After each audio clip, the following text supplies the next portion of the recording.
Ribuan warga Menasa Asan, Kecamatan Madat, Aceh Timur hingga saat ini masih mengkonsumsi air payau untuk kebutuhan air minum dan memasak.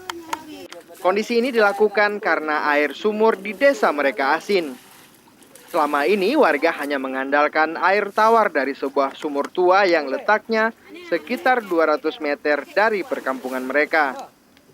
Meski begitu, air sumur yang keruh dan berwarna kehijauan ini sangat tidak layak untuk dikonsumsi. Sejumlah daun kayu kering dan ranting kayu juga terdapat di dalam sumur.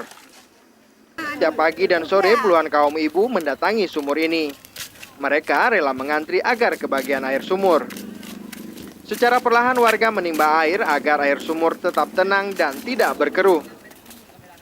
Sumur ini juga tidak memiliki cincin seperti layaknya sumur pada umumnya.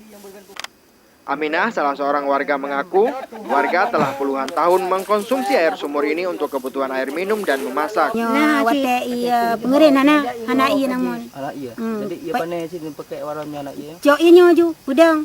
Udang. Beli maura pada tedang.